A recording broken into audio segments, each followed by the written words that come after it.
angifuni uKristu ukuthi uyashumayela nomuntu bami ngenyawo, kodwa ngifuna uKristu phakathi kwemessage, because ayikho imessage ofanele inomveza uKristu uma saphaphathiswa moya munye. Ngoba bazalwane, inganekwana nayo imsiza umuntu. Siphelile isikhathi seyinganekwana. So uthi kwanginendoda egqoka ibheshe elimnyama uzuqeda ushumayela ngendoda. Nansi indoda ebheshe elimnyama uphu Kristu. Christ must be changed, must be teached. We season and out of season. And uKristu akaba isenta ye-message. Ngoba once uKristu wangaba isenta ye-message, kusho ukuthi you have to turn uKristu esihlalweni sakho kwavela thina.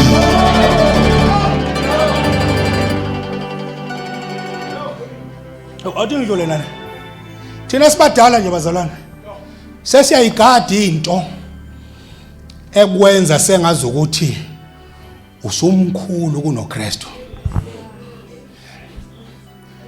Sisheshe silalele ngisho naloku ukusilethela kwethu iBhayibheli. Siyakwazi ukukala ukuthi kusekuyi level yokuseva yini noma sekuyi level yokungibeka ngibe uNkulunkulu. Siyashesha ukubona lalokho. Ngelila ngama sikubona siwuza umoya wakho ukuthi awusangisave njengoba usave incike kaNkulunkulu right. Usizwe ngelanga sibonga sithi hayi no right. Hayi ngizoyiphathela. Because into esiyilula asifini ukubona uKristu ehlile. Fis. Enye into bazalwane. uKristu simehlisa ngisho entshumayelweni. Simehlisa ngisho kube ngokuthi uyibhala impela intshumayelo angaveli indawo. Uziyoqeda 45 minutes wonke amadoda. Ushumayelani uma ngamshumayeza uKristu?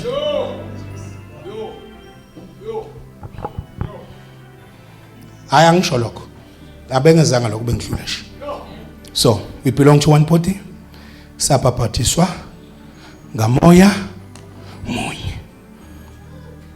Again bazalwane, ingixoba imali lokho engithi. Ngishiye nayibuko zami manje ngiboni kahle. Okunye bazalwane, God's purpose is not just to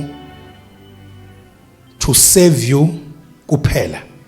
He is also building something. Mawusindiswa nje.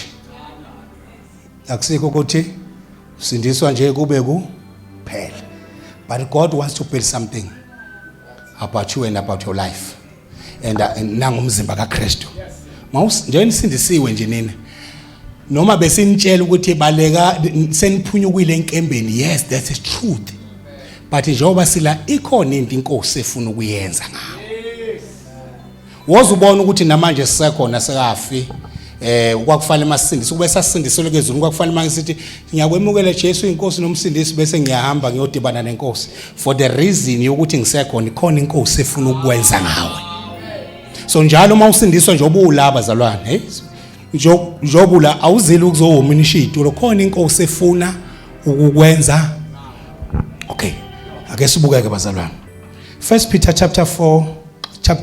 chapter 2 verse elika 4 no 5.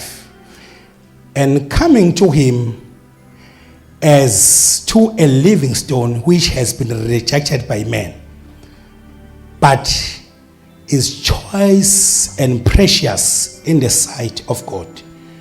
You also as the living stone are being built up as a spiritual house for a holy priesthood to offer up a spiritual sacrifice acceptable to God through Jesus Christ. Amen. So okay, God's purpose is to bring men to the living stone and to build us together with other stones. Mahlanganisa ngokholo njoba sila yebo ni sister of the local church. When we break elinye nomunye uyibreak elinye, but God wants to build the house of God using the different bricks.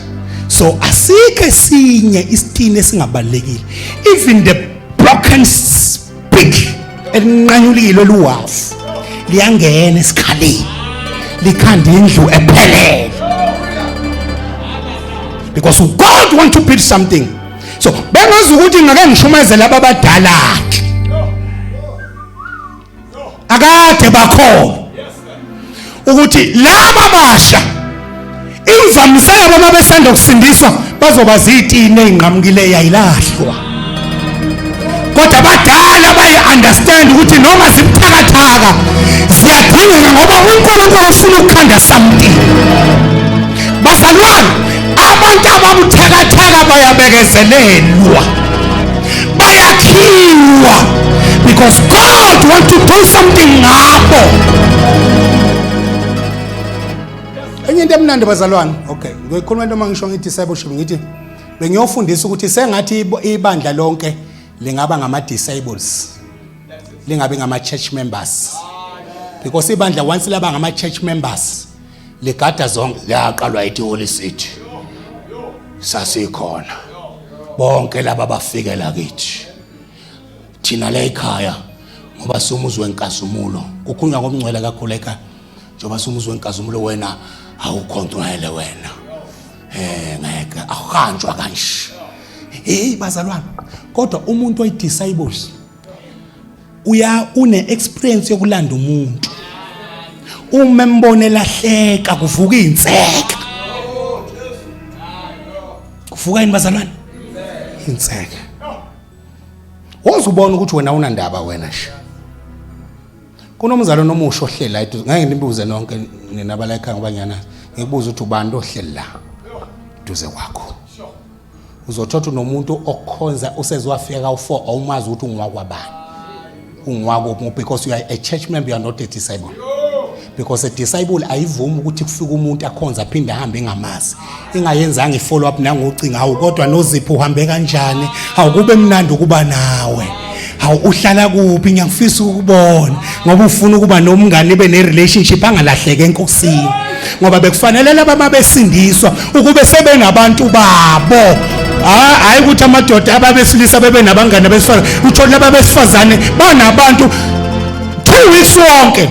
Kodwa basindisiwe uzothothi akekho chetha naye ukhuluma naye kulaba basindisiwe. Ni busy nikhuluma nodwa. Kodwa umzimba usanda ukuhlangana nomakoti yena anenuni. Yikho belahleka kalula ngoba ibandla libudedenu kubantu abazizwa inkosi. Akufanele ibandla libe budedenu. Kufanele ngabe ngedeni besindiso niyabaphelekeza uzoza ilenziseleni uhamba kodwa njengamanje abazalwane akhululekile.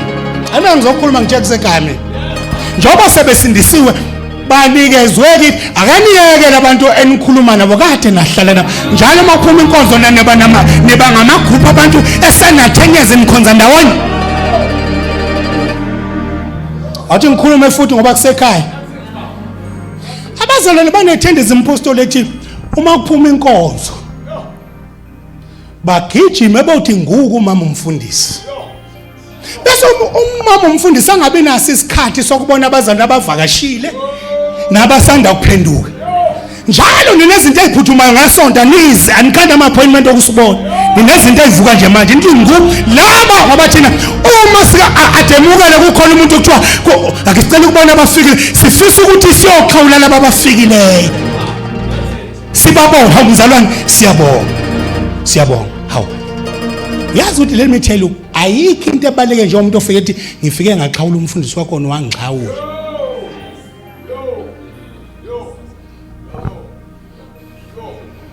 Sixhawulana nabantu ababodwa nje ngoba nani ngabantu besonto nimile afike lo mzali ethi angiluzwanga uthando lukahle akekho nginakileyo nje ngifikile nje ngaze ngaphuma lahleke. Kanti umzali ube nayo into yokuzokhonza nokumakwela uJesu kwesinye isikhathi kodwa avinjwe ngabantu abangaphakathi.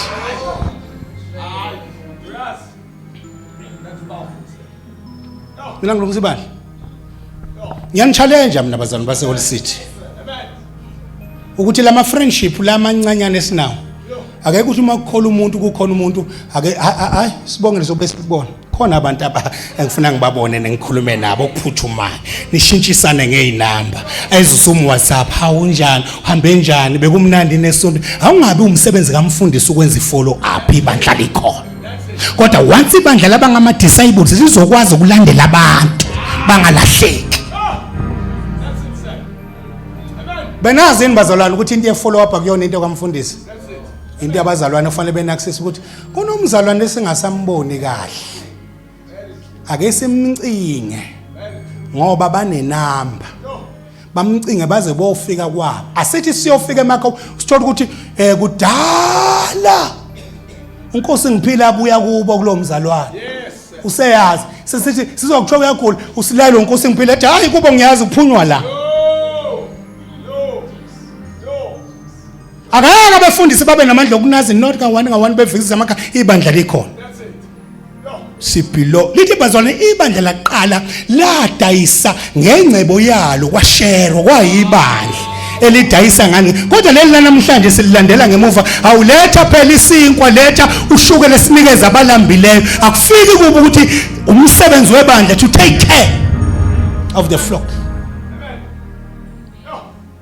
Because so God wants to put something uma ehlanganisa ibandla. Hallelujah. So a bricks by itself is useless.